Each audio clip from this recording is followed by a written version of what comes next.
a gente sempre teve uma relativa polarização, principalmente entre PT e PSDB, né, no sentido da presidência, mas ela se dava em outros termos, né? Então a gente pode dizer que, de uma certa maneira, a gente tinha uma espécie de centro-direita e centro-esquerda dentro do campo democrático, enfim, que tinham, enfim, adversários políticos, mas não eram necessariamente da maneira como a gente tem hoje.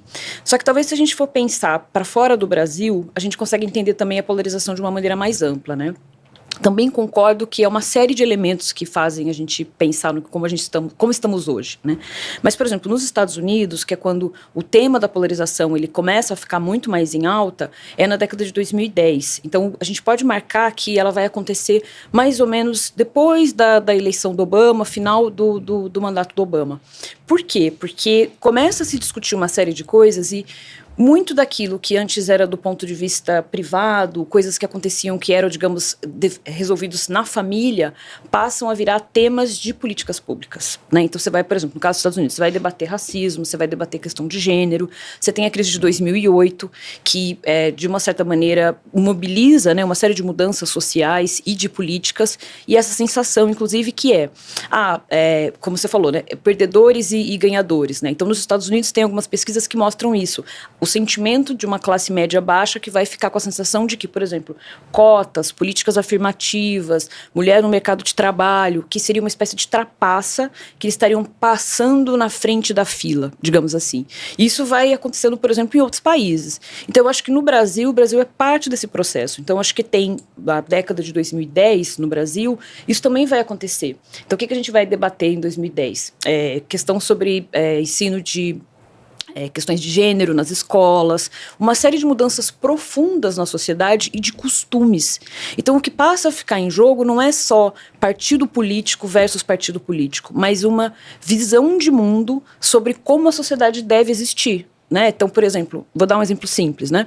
É preciso ter acolhimento e tratamento no SUS, no Serviço Público de Saúde, para pessoas trans? Tem uma parte da população que acha que não, que a gente tem um gasto nisso que não se deveria gastar o Estado nisso, e tem uma parte da população que acha que sim, que isso é um direito.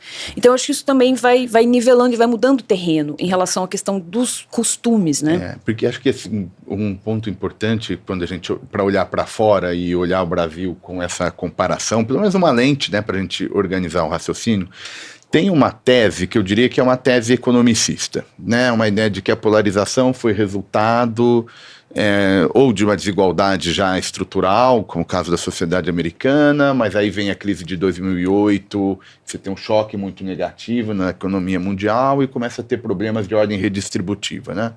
É uma ideia de que os perdedores da globalização começaram a se manifestar e uma ideia de que a integração econômica geraria prosperidade para todo mundo, acabou não se acontecendo, tem gente que está perdendo, né? Isso pensando nas sociedades ditas ocidentais, né? Que a gente classifica na falta de melhor nome.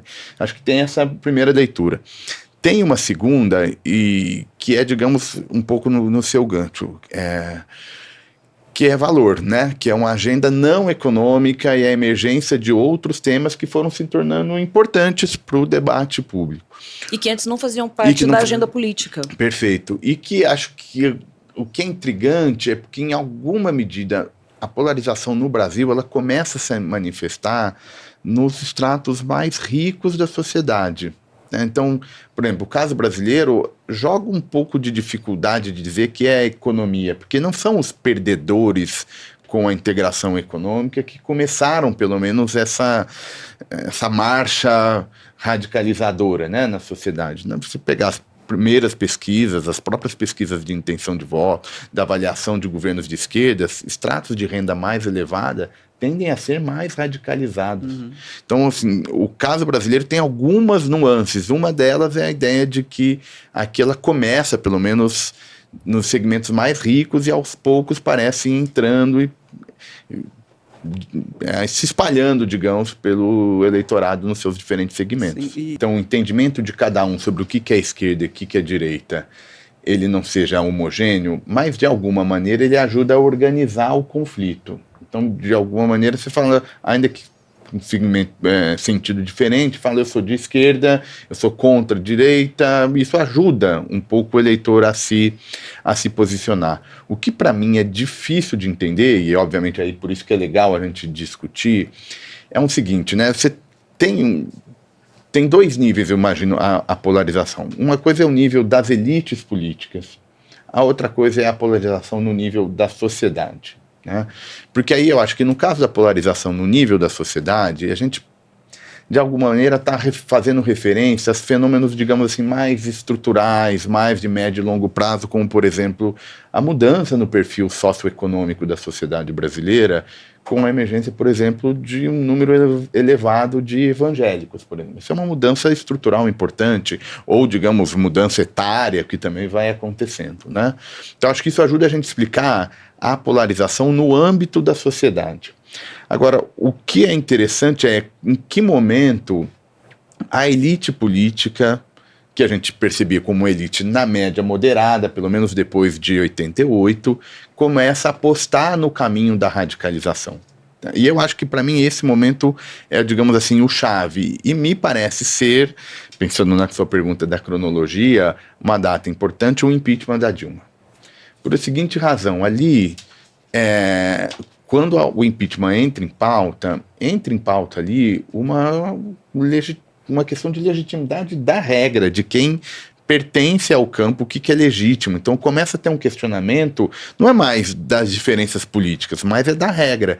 E ali o PSDB, que era então um dos polos do momento em que a polarização era moderada, faz uma aposta e, de alguma maneira, abre o espaço para a emergência de uma força política que eleitoralmente naquele momento era desprezível, que se tornou então o presidente Bolsonaro, mas eleitoralmente era muito pequeno, e a partir disso você passa a ter uma elite política que não aposta no jogo moderado, na ideia de que a democracia controla essas preferências mais intensas. Então eu acho que se tiver que escolher a data, eu escolheria alguma coisa próxima naquela conjuntura, porque a gente passou a ter elite política que disputa eleição, que tem espaço, que é relevante no debate, que faz determinadas apostas, seja de regra, seja de política pública, de valores, de imagens, e aí, enfim, eu acho que aqui é o difícil da gente tentar entender o que aconteceu ali.